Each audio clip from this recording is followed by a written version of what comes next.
Hey there. Tonight, we begin with something a little colder. A time of smoke, silence, and salted fish. We're diving into what life was really like in a Viking village. Forget the feasts and firelit stories the legends told you. The truth? You probably wouldn't last a single day. There are no heroes here. No war cries. Just cold floors, rough hands, and a sky that never quite clears. So dim the lights. Let a low hum fill the room, and let's ease into tonight's quiet journey together. You've just opened your eyes in the middle of a Viking village. The year? No one really keeps track. But the sky is gray, the air is cold, and your breath is already misting in front of you. You're alive. That's the good news. The bad news? So is everything else. The hut around you is dark, low, and close. Smoke lingers from the fire that died hours ago. It curls along the ceiling beams like something alive, looking for a place to settle. You're lying on a bed of straw and old wool, maybe a hide if you're lucky. The fur stinks of sweat and wet dog. You don't remember the last time it was clean. You're curled in on yourself like a shrimp, knees tucked into your chest to keep warm, though the warmth doesn't reach far. Your joints ache, not in a dramatic way, but the deep, ordinary ache of someone who's slept on hard wood too many nights in a row. You're not even 30, but your spine tells a different story. You're not sure if you slept or just passed out from exhaustion. But either way, you're awake now, and there's no going back. The floor beneath you is packed earth, uneven and still cold from the night. Somewhere near the door, you hear the drip of water, melting frost or last night's snow seeping in through the thatch. The sound is steady, soft, and irritating. The hut has no windows, only a single narrow door, closed tight against the cold. The light inside is dim, barely more than a suggestion. A few faint rays push through the cracks in the wooden boards, slicing the room into uneven lines of gray. Around you, others are still asleep. Your brother, maybe a cousin, someone else's child. The bodies are arranged wherever there was space the night before, wrapped in whatever could be spared. A broken crate serves as a table. A few clay bowls are stacked in the corner, one cracked clean through. You hear snoring. Someone turns over. Someone else coughs, low and wet. The air smells like smoke, sweat, animal fat, and mold. And under it all, something sharp. Urine, maybe, or damp wool. It's a smell you've stopped trying to name. It's just morning. You try to sit up, but your back protests. Your tunic rides up as you move, letting the cold bite at the exposed skin around your hips. The fabric is coarse, scratchy, and stiff. You wore it yesterday. You'll wear it today. You'll wear it until it falls apart. Beneath it, you have nothing. Linen is too precious, and underwear is a luxury for someone who doesn't wake up in a pile of shared breath and straw. You swing your feet to the floor and instantly regret it. The cold travels up your legs like a warning. You press your soles into the dirt and feel everything, every small stone, every lump, every bit of moisture the night left behind. There are no slippers, no socks. Your boots are near the fire pit, stiff and damp. You told yourself you'd dry them properly. You didn't. The fire had already gone out by then, and no one wanted to waste good wood just to keep shoes warm. You shuffle across the room, careful not to step on a hand or someone's sleeping goat. The straw rustles, someone groans, a child whimpers and then falls quiet again. At the hearth, you kneel. The ashes are white and still. You poke them with a stick, hoping for a spark. Nothing. You add a bit of kindling, not enough, and try to coax the coals back to life. Your breath fogs the air as you blow, slow and even. Nothing happens. You'll need dry wood. You'll need more patience. And you'll need to move quickly before the cold settles in your hands for good. Outside, the day is waiting. Chores, hunger, frost, and something worse if you're not quick. But for now, you're still here, in the quiet dark of a longhouse that smells like the inside of a fur-lined boot. Your breath is shallow. Your body aches. Your skin itches from dried sweat and fleas. But you are awake. And that's how it begins. Not with an alarm, not with light, just with the steady pressure of discomfort pushing you forward, again, into a life that takes before it gives. You don't rise so much as get forced up, not by discipline or habit, but because the cold is no longer something you can ignore.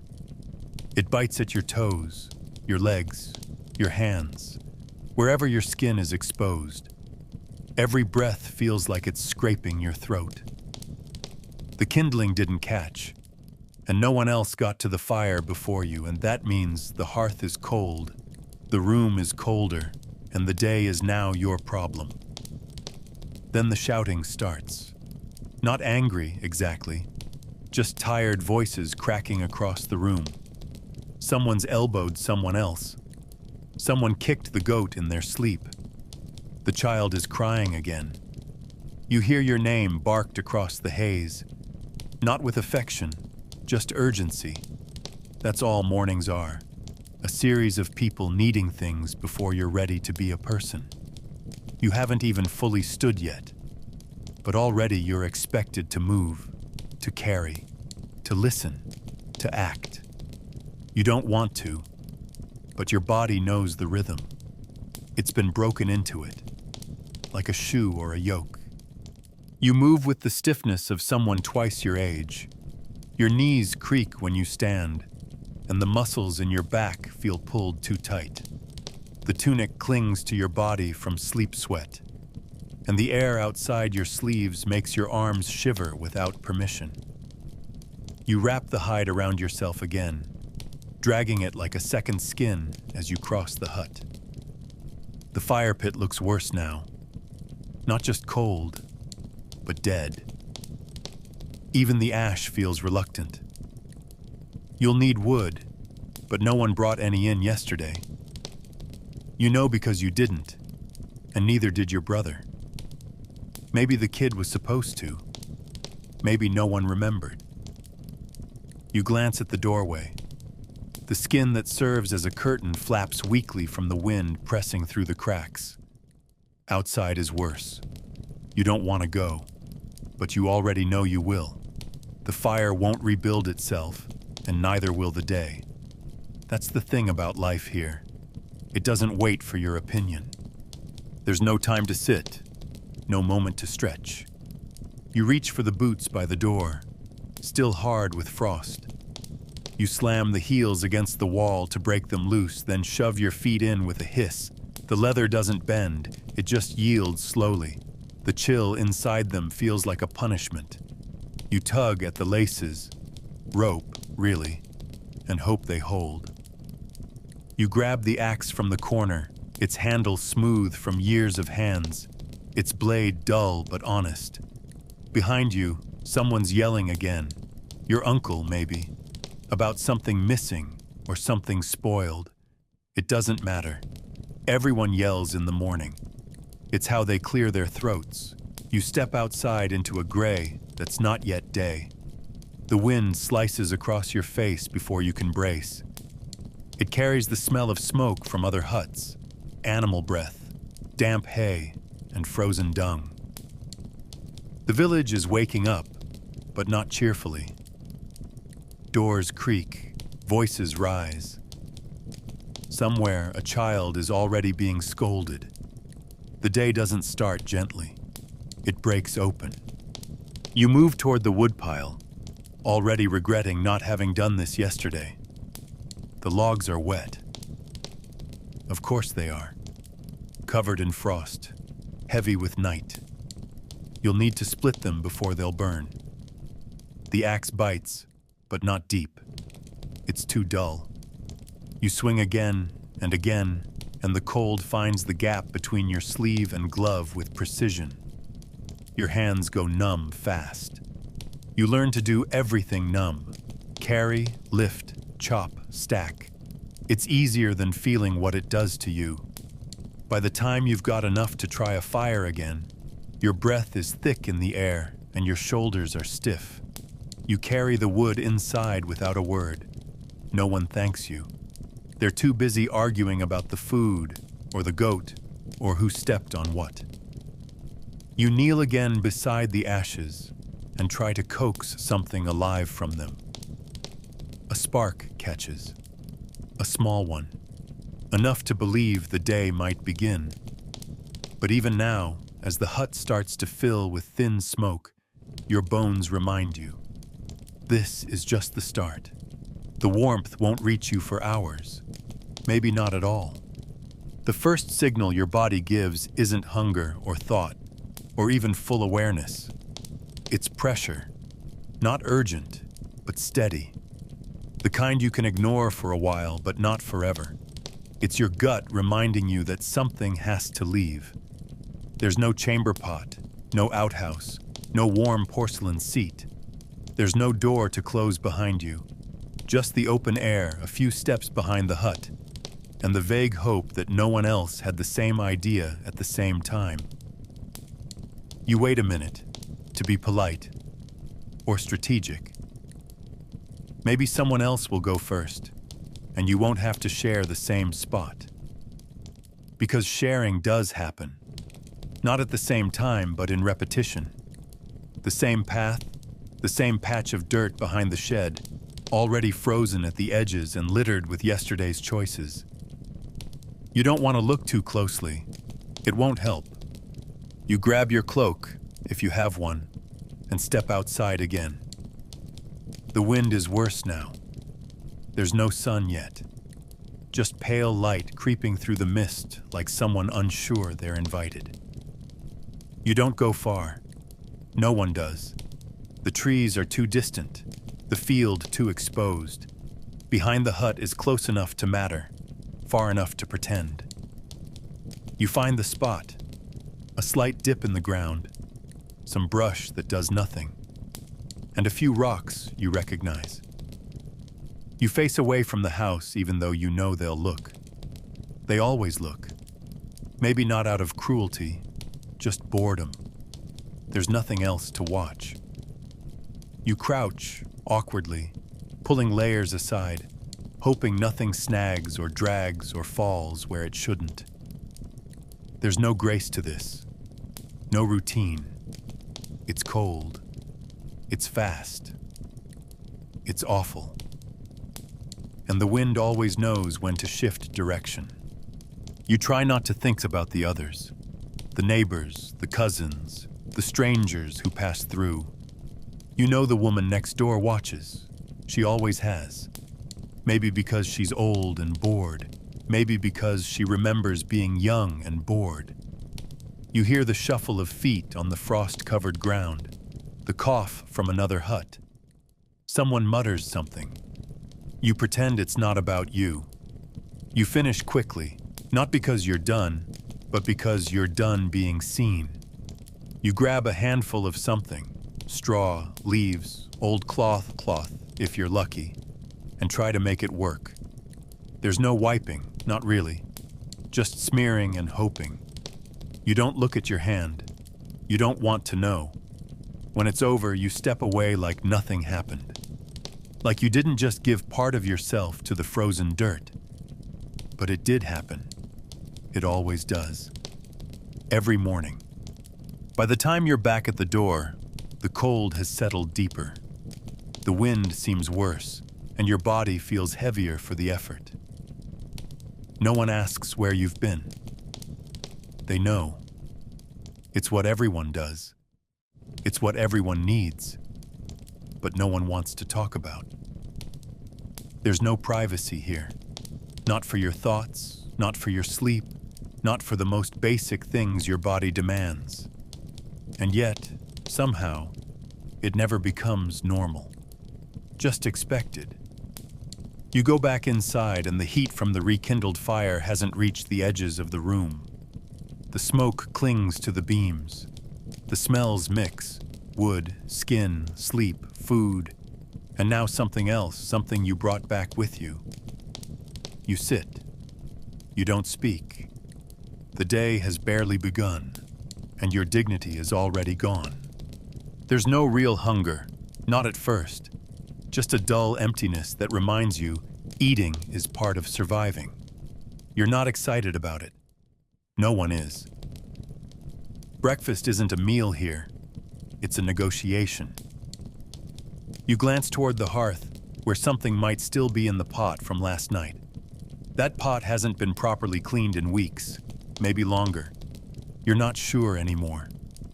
The edges are crusted with old grain, dried roots, and memories of better days that never really were. You kneel beside it, lift the lid, and hope. Inside, there's a bit of yesterday's barley, soaked through, half mashed, clumped at the bottom like glue that's gone bad. Floating in the gray at the edges is a scrap of fish skin, its smell tired and sour. You stir, hoping it looks more edible after mixing. It doesn't, but you ladle some out anyway.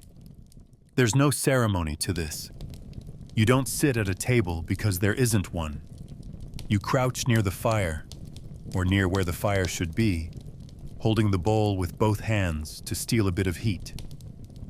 The bowl itself is cracked, old wood sealed with resin and resignation. You blow on the steam, though there isn't much. The broth is nearly cold. The barley sticks to your teeth as you chew. The fish taste lingers longer than it should. Still, it's food. Sort of. No salt, no herbs, just warmth that wants to be warmth, and calories pretending to be enough. Around you, others eat too, or don't. Sometimes there isn't enough to go around, and someone pretends they're not hungry. Today you got there first. Tomorrow, maybe not. No one complains out loud, but you can feel it, the way they look at your bowl and not at your face. You don't talk while eating. Talking wastes breath, and there's nothing new to say. You already know what the day will bring. Cold, work, silence, more cold. The broth goes down thick and slow. It tastes like wet ashes and old promises.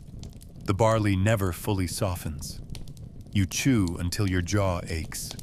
A sliver of fish bone pricks your tongue. You spit it into your hand and flick it into the fire. It doesn't crack or hiss, just disappears. Someone behind you coughs, a wet cough. Could be sickness, could be dust, could be both. You keep eating. You don't ask. There's no doctor, just time, and the hope that whatever it is doesn't become worse. Or if it does, that it doesn't spread. Someone else asks if there's more.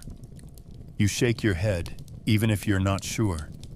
Better to lie than share what little might be left.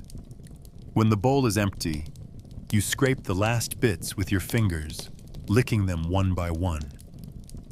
Not because you like the taste, but because you can't afford not to. You wipe your hands on your tunic, where yesterday's stains have already dried into a map of previous meals. Someone else reaches for the pot behind you. You don't stop them. You've had your turn. You stand, knees cracking again, stomach not full, but no longer yelling. This is what passes for nourishment. You'll burn through it by midday, feel the emptiness again by evening, and maybe, just maybe, find something to replace it before sleep. But for now, you've done what you can. You ate. And that's already more than some get. The path to the water is more a memory than a road. Packed earth, frozen mud, and the prints of others who walked it before you. You don't speak as you go. No one does. Words don't help when your breath turns white in the air and your hands already ache from anticipation. The shore is never far, but it feels like a pilgrimage. With every step, the wind from the fjord cuts sharper. It gets into your sleeves, your collar, behind your ears. There's no escaping it. Your boots, if you're wearing any, are soaked through before you even reach the boats. The rest of the time, it's just your feet, numb and red, slapping against stone and weed and bits of broken shell. You don't look up. You don't admire the horizon. The sea's not majestic. It's work. The boat is there, where it always is. A battered shape pulled halfway onto the rocks, dark with damp and stained with years. It smells of rot and fish oil and whatever died last week and wasn't properly scrubbed out. You and the others push it into the shallows. The hull groans, as if it's just as tired as you are. Then comes the rowing. Cold hands on wet wood, arms pulling in rhythm, breath sinking to the creak of oars and the slap of water. No one talks. If someone grunts, that's enough. The air is thicker here, laced with salt and something older. The mist clings to your hair and your eyelashes. Your nose runs. You don't wipe it. You just sniff over and over. Because there's nothing else to do. Your fingers are raw. Your nails darken. Every time you dip the oar, it feels heavier. You stop at the marker, a pile of stones near the bay's bend, where the nets were left to soak. Pulling them in is worse than rowing. The ropes are slimy with algae, stiff with cold, heavy with whatever they caught, or didn't. Sometimes it's fish. Sometimes it's just seaweed and disappointment. Your feet slide on the slick stones. One wrong step and you're in the water, and no one's jumping in to help. They'll wait for you to crawl out, if you're lucky. You yank the net again, fingers slipping. A bone snaps somewhere inside your wrist, or maybe it's just a pop. You ignore it. The smell is strong here, wet guts, brine, and the unmistakable scent of something that's been dead too long. You heave another section of net onto the rocks. A few silver shapes twitch in the mesh. Not enough. Never enough. You pile the fish into a sack, careful not to tear the skin too early. If they rot before you get home, there's nothing to trade. Nothing to eat. You tie the net back down, set it for another day, even if you doubt it'll bring more. Then it's back into the boat, back through the water, back to shore. The same steps in reverse, only now your arms tremble more. Your legs feel like wet sticks. The cold has moved in, not around you, but inside. It's in your joints now, in your back. Your teeth ache and your ears burn. But you made it to land. That's something. You look down at your hands. Split skin, swollen knuckles, fish scales clinging to your wrists. It's not even noon, and your body already wants to give up.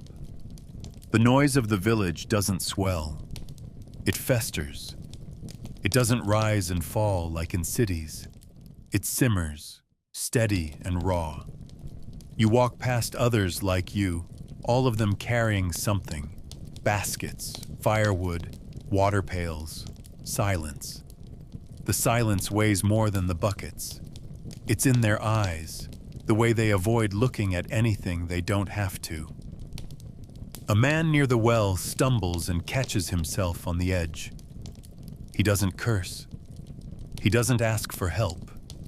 He just steadies, exhales once and continues. That's how it works here. If you fall, you stand.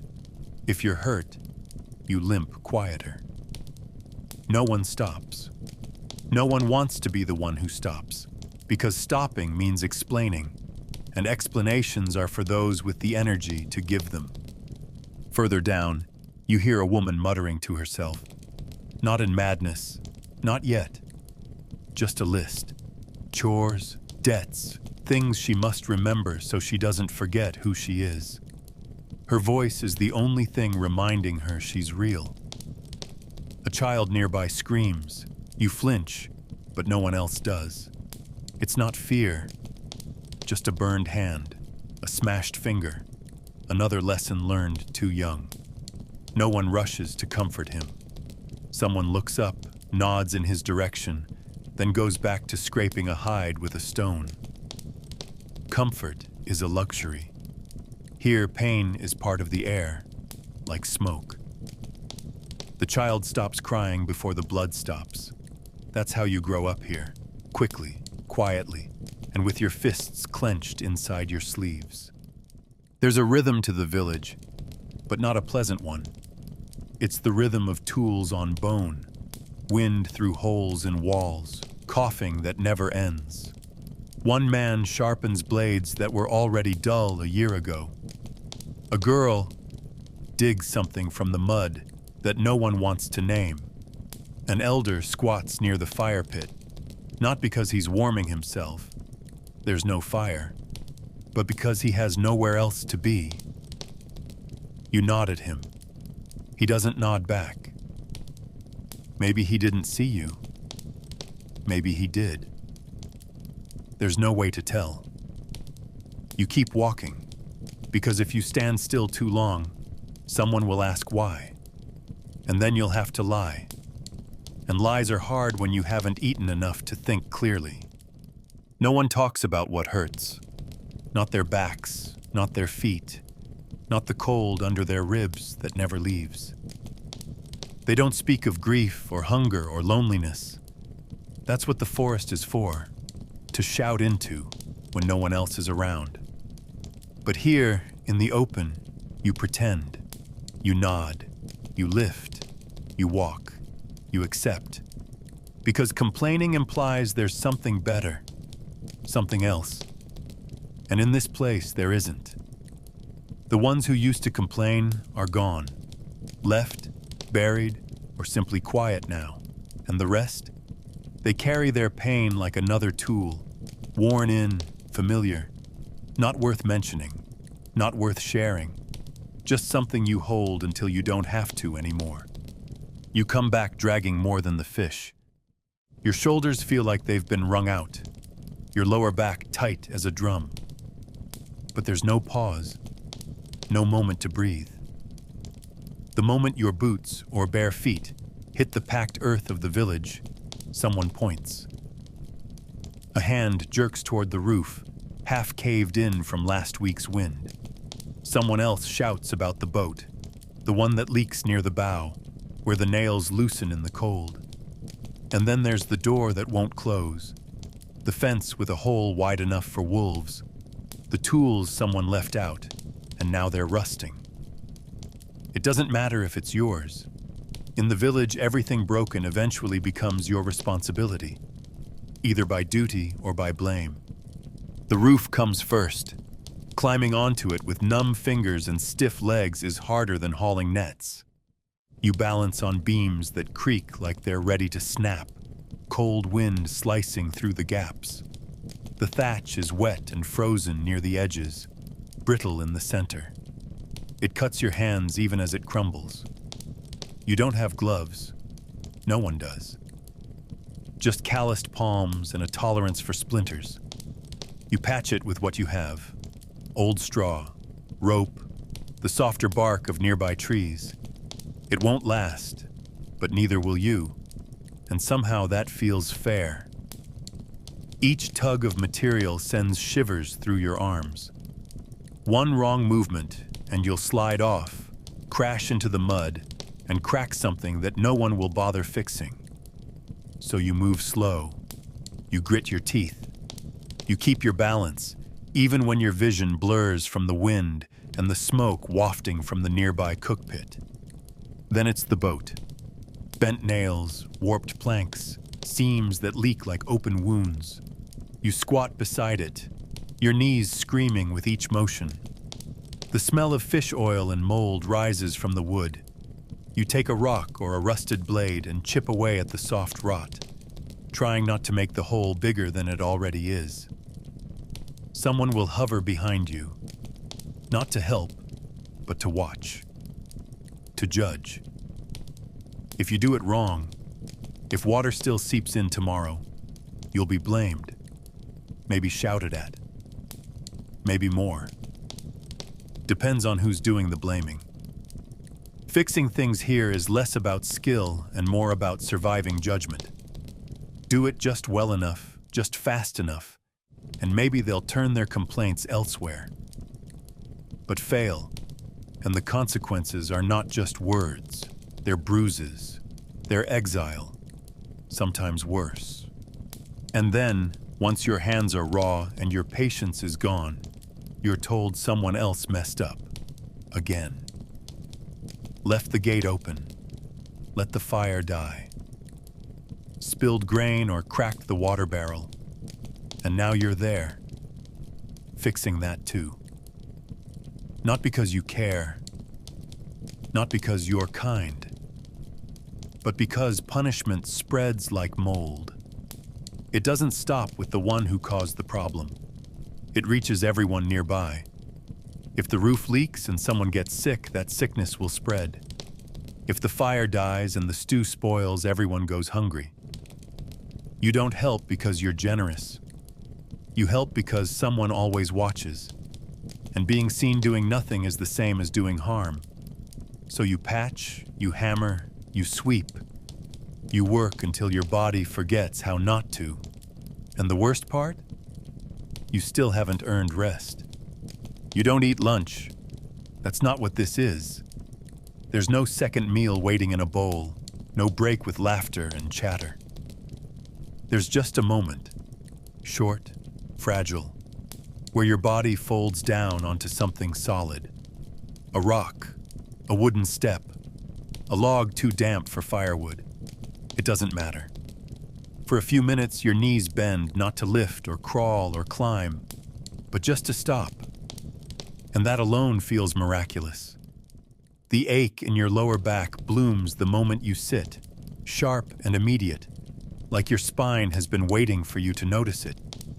You breathe, shallow but steady, and realize you've forgotten what it's like to be still.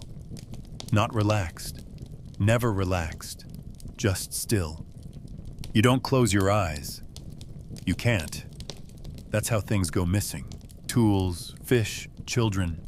Everyone's watching something, even while pretending not to. A glance from the wrong person while you're resting too long can turn into muttering.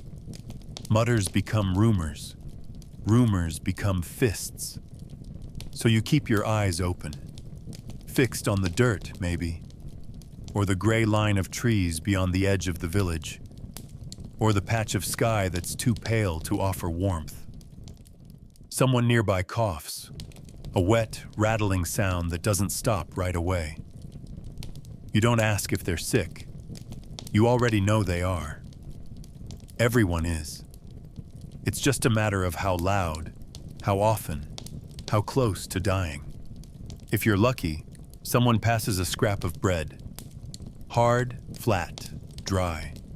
You chew because your jaw knows the motion, not because your stomach expects anything from it.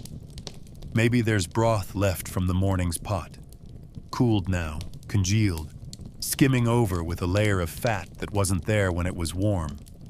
You sip it like medicine, because it is, not in taste or cure, but in ritual. If you pretend it helps, sometimes it almost does. Your hands shake when you bring it to your lips. You're not cold anymore. You passed cold sometime around sunrise. This is something else. Numbness. The body's quiet apology for being made to keep going. Someone laughs. Not near you. Somewhere behind a house. It's sharp, almost violent in its surprise. Laughter in the middle of the day, genuine or forced, cuts through the silence like a knife. You don't turn toward it. That would show interest. You've learned to keep your reactions flat.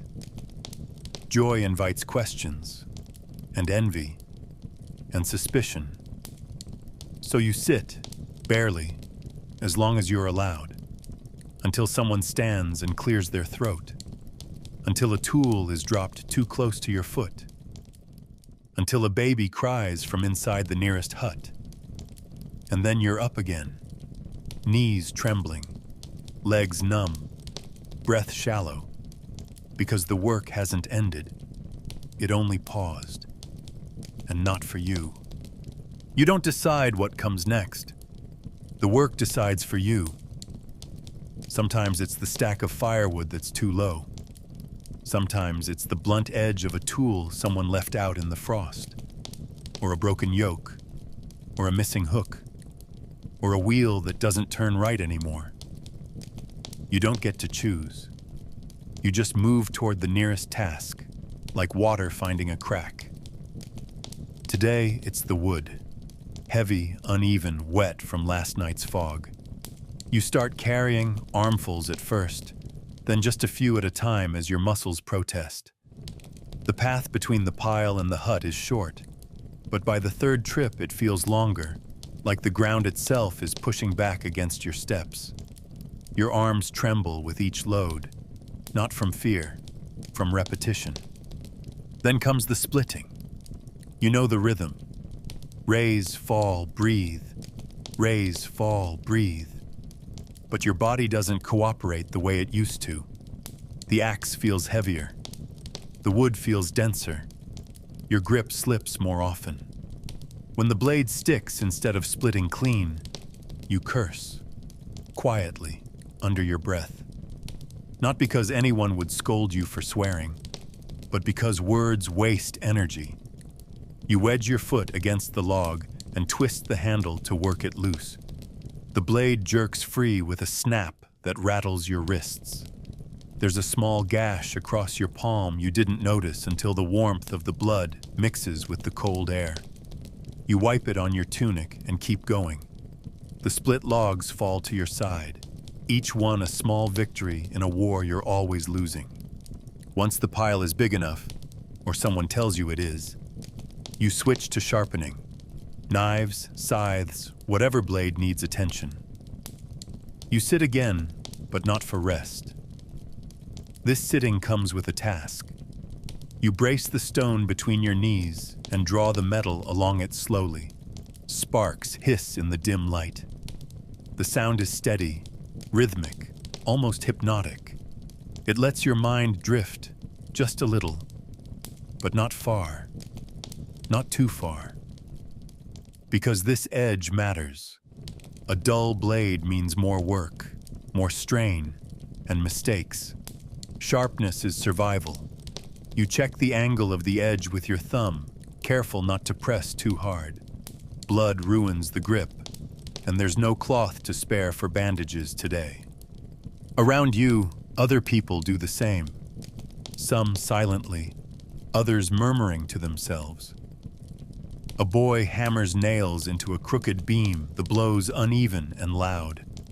A girl squats over a basket of torn netting, fingers too numb to tie proper knots.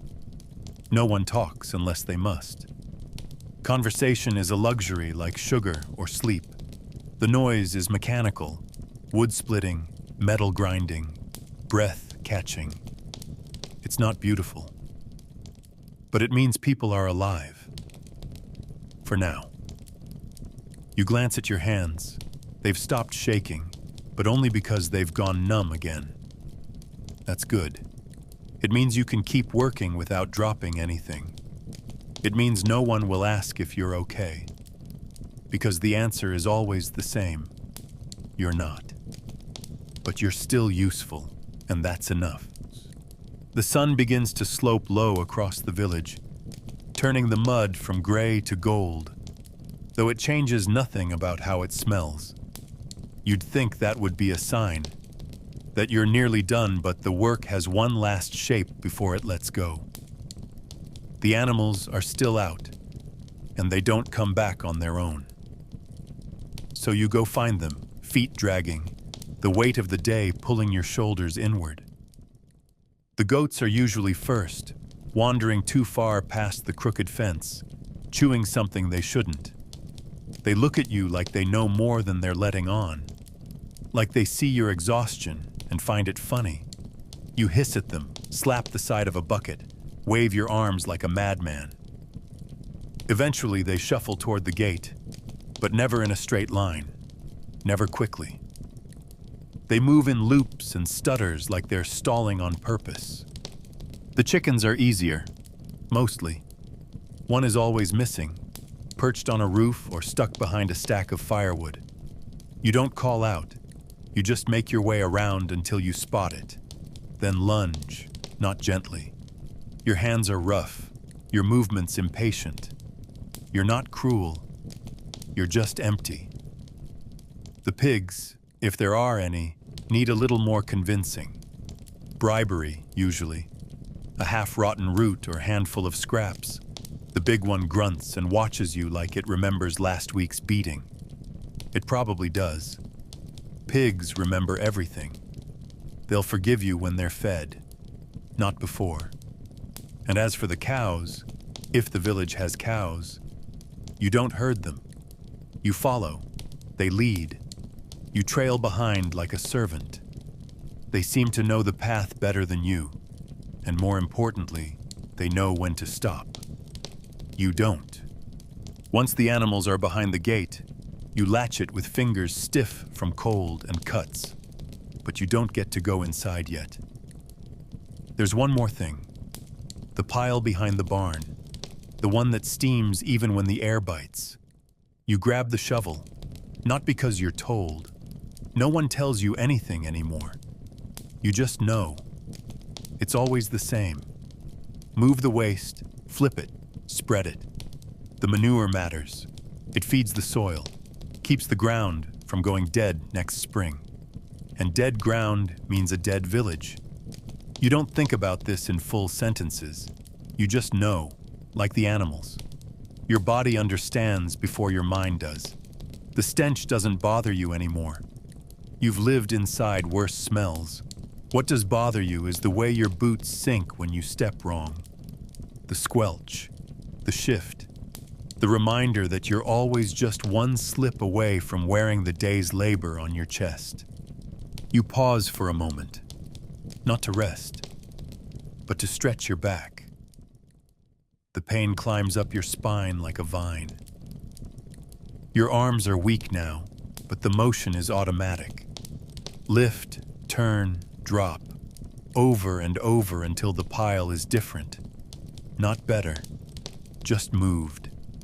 A few chickens scratch around the edges of it, brave or dumb. You don't shoo them. Let them find what they can. They work like you do, without thanks, without pause.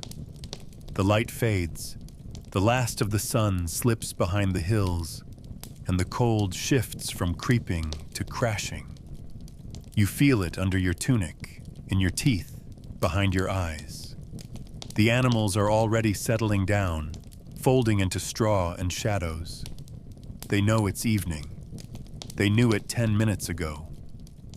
You didn't. You were still working. You push open the heavy wooden door and step into the only space that might be called shelter, though the word feels generous.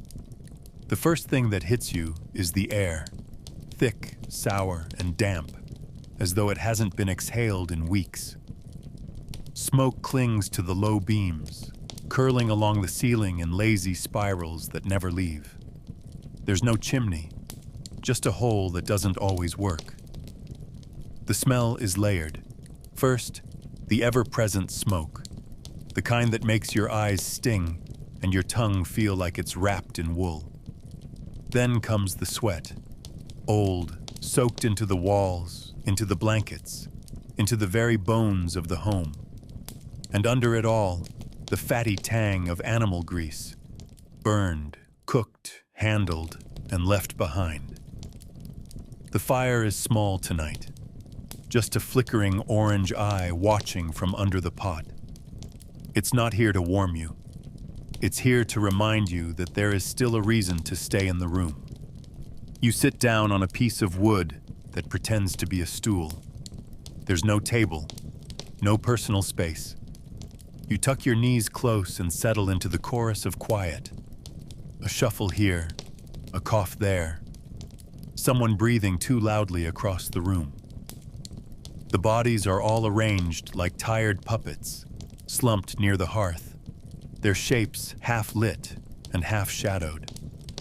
It's impossible to tell if anyone's asleep or simply choosing not to look at the world anymore. Conversation isn't forbidden. It just doesn't serve much purpose. Everything worth saying has already been said that morning, or last winter, or never. When words do come, they're short and cracked like old firewood. Someone mutters something about a chicken going missing. Another shrugs. There is no further investigation.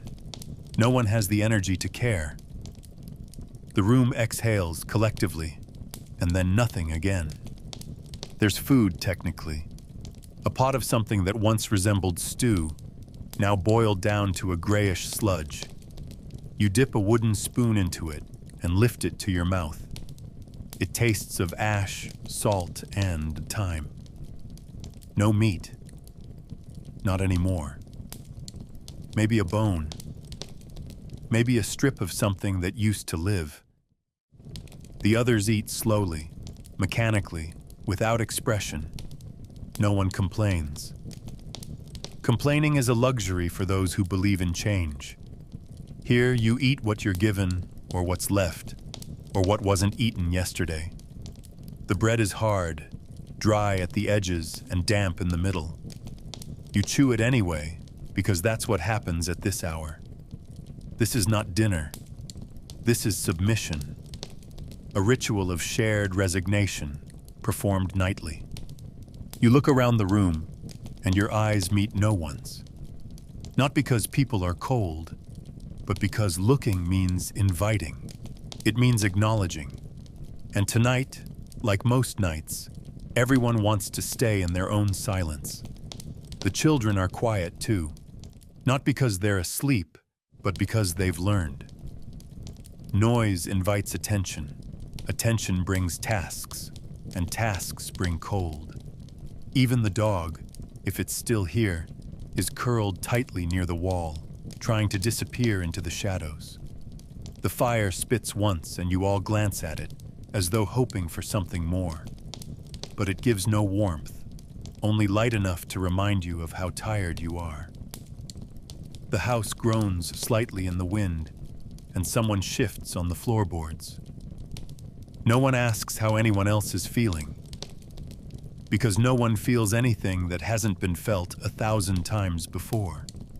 You hold the wooden bowl in both hands, not because you're savoring the moment, but because the heat keeps your fingers from going stiff. It's a shallow heat, fleeting. What's inside isn't exactly soup, but it's warm, and that makes it precious. A few strands of dried greens float in cloudy water, along with something that might have once been fish skin or turnip. The smell isn't offensive, but it isn't comforting either. More like something forgotten, then remembered too late. You bring the bowl close to your face, letting the steam coat your cheeks before the first bite. It's not hunger that pushes you forward. It's repetition. The body knows this is the part where you chew, so you do. Across from you, someone gnaws on a strip of dried sinew. Not for flavor, there is none, but for texture, something to keep the jaw moving. No one speaks, though the fire still cracks faintly in the hearth. The silence is broken only by the dull scrape of wood against teeth, or the occasional cough that's gone untreated for months. The idea of a meal doesn't exist here. There's no pause to reflect, no gesture of thanks, no feeling of closure.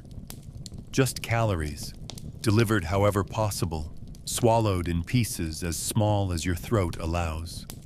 Even the act of eating is effort. The bread crumbles into dust before it reaches your mouth, and the porridge cools faster than you can finish it. By the time you're halfway through, your hands are just as cold as they were before. Some nights there's a surprise. Tonight, it's a shard of bone, too small to be useful, too large to go unnoticed. You suck on it for a minute before spitting it back into the bowl. It lands with a soft plop, and no one looks up. The others are too busy pretending the food tastes better when you chew slower. One of the older women drizzles rendered fat over her porridge, letting it pool around the edges. A rare luxury, saved from a slaughter weeks ago, and she guards it with hunched shoulders and darting eyes. You don't blame her. There's no shame in wanting more, only in asking for it. So no one asks. The rules are simple. If it's in your bowl, it's yours. If it isn't, don't reach, not even with your eyes. Eventually, it's over. Not finished, just over.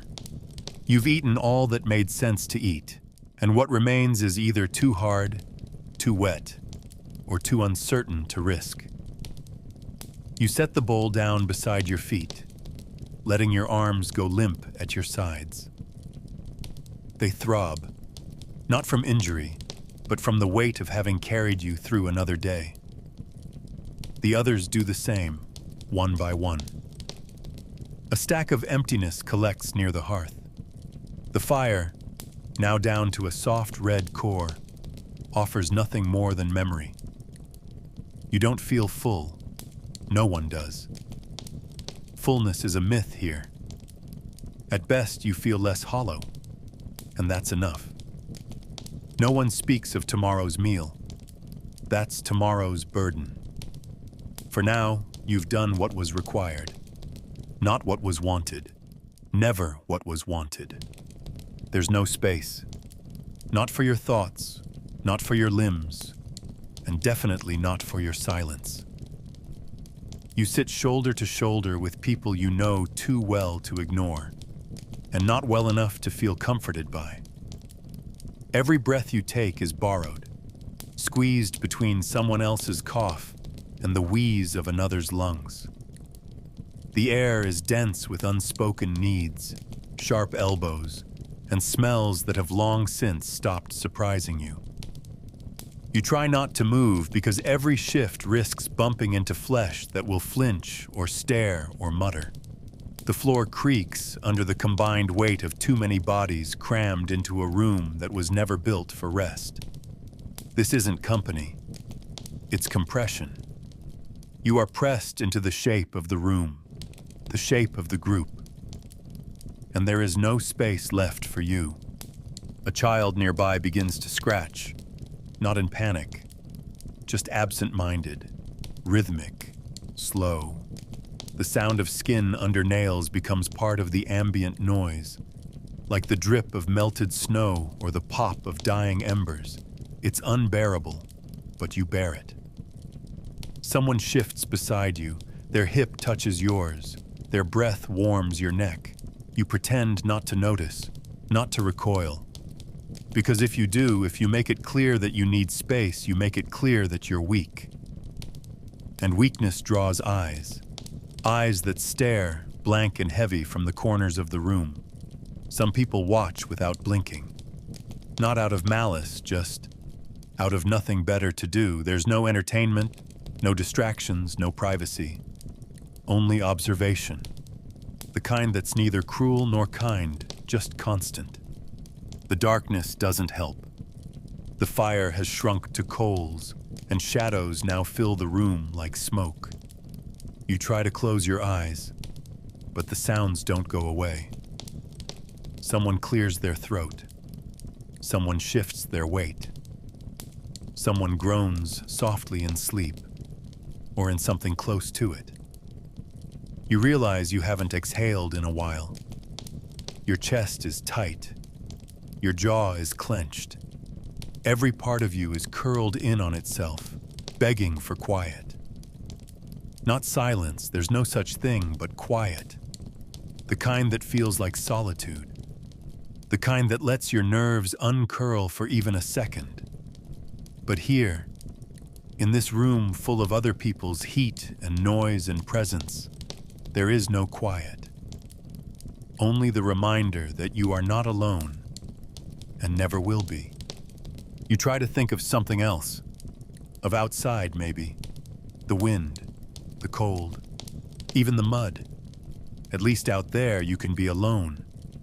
But out there you freeze. Out there you work. Out there you bleed. In here you suffocate. That's the trade. That's the life. You survive by being close, and you suffer for it. There's no comfort in the crowd. Only the fact that it keeps you alive. Barely. Your body aches for rest, but your mind won't stop cataloging every sniff, every twitch, every glance. You are not alone, and that is your torment. You don't go to sleep. You fall into it. Not like surrendering to softness or being carried into dreams, but like toppling. Like dropping down a well with no bottom, except that you land in the same crooked pose you left last night, and the night before, and all the nights you can no longer count. The straw beneath you is damp, sharp, flattened by too many bodies and not enough care. It holds the shape of your back whether you want it to or not. It clings to your skin, sticks to your shirt, finds its way into your sleeves and socks and thoughts. Your body doesn't sink, it folds. Curled knees, curled spine, arms tight against your chest to protect against the cold. The pose is familiar, and that familiarity makes it no less painful. It's not chosen, it's accepted. The room around you doesn't grow quiet.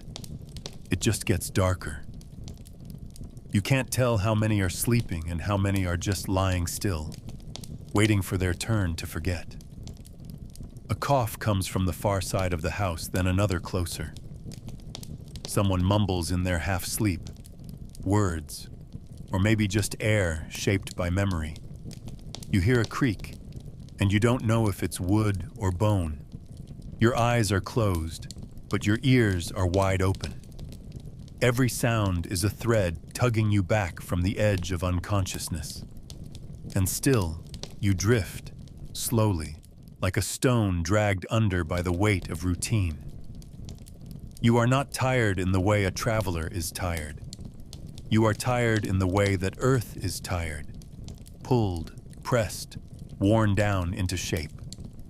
Dreams don't visit here, or if they do, they stay only long enough to confuse you. You don't dream of warmth or safety. You dream of walking, falling, lifting things, failing to lift them, slipping in mud, starting over. Your sleep is filled with labor, with repetition. Sometimes you dream of water, but not to drink, just to carry. You wake up from those dreams more exhausted than you were before. And when your body twitches in sleep, reacting to some invisible task, you feel the straw bite back. No one comforts you. No one whispers. No one checks if you're okay. This is not a place for concern. This is a place for quiet survival. And even that, barely. Eventually, the night passes. Or so you're told. There's no sunrise inside this house. Only the subtle shift of cold air growing colder, of shadows changing shape, of someone across the room groaning awake. You open your eyes not because you're rested, but because staying asleep would require more effort than it's worth. The same aches greet you, the same stiffness, the same bed of straw that doesn't remember you kindly. You rise slowly, piece by piece, as if disassembling your own discomfort. You've slept, technically. You've shut down. And now, you start again. Not because you want to, but because that's what the body does here. Collapse. Then continue. Your body is already moving, even before your mind has caught up. Another day waits. No, not waits, drags you forward by the neck, and you follow without resistance. Not from strength, from absence. You no longer ask why you do the things you do, why you rise, why you carry, why you ache, why the sky never seems to break open with anything warm. You don't ask, because the questions don't form the way they used to. Not like thoughts, but like fog. Vague shapes you can't quite grab. Why doesn't matter here. There's no time for it, no space, no point. Why is a luxury of the fed, the clean, the safe. Here, the only question that matters is how much more. How much more of this weight, this silence, this repetition you can endure. And even that question, you keep to yourself. It's not spoken aloud, not shared. It lives in the bones, in the way your feet hesitate before stepping into the mud again, in the way your hands tremble when no one's looking. You glance at the others, at the old man with the torn fingers, the boy who still flinches when the door slams, the woman who hasn't smiled since you arrived. You wonder if they're counting too. Not hours, not days, something else. How many steps to the next chore? How many beats of cold before the blood stops complaining? How many mornings left before your name doesn't get called? No one talks about this, because even the idea of talking is too heavy to lift. There are no speeches in a Viking village, no bursts of insight around the fire, no grand declarations about purpose, fate, or glory. Those live in songs, sung by men who left long ago, or never existed at all. Here, there's only what must be done, and the understanding that it will never be enough. You start to measure life not in seasons or moons or even meals, but in tolerances. How much discomfort before your knee locks again? How much hunger before the headaches come? How many more sleepless nights before your back gives out completely? These are the milestones, not marked on walls but inside the body. A calendar of strain and slow collapse. You lie down again, not for rest, but to mark the next beginning. The straw hasn't changed. The walls haven't shifted. The air is the same, and so are you. The only difference is that another piece of you has gone quiet. Another corner of your mind that used to hope or wonder or resist has simply dimmed. You don't notice it much, not until you try to remember how it felt to question this life and find that you can't. You've stopped asking why. You've stopped asking anything. All that's left is the count. How many more steps? How many more nights?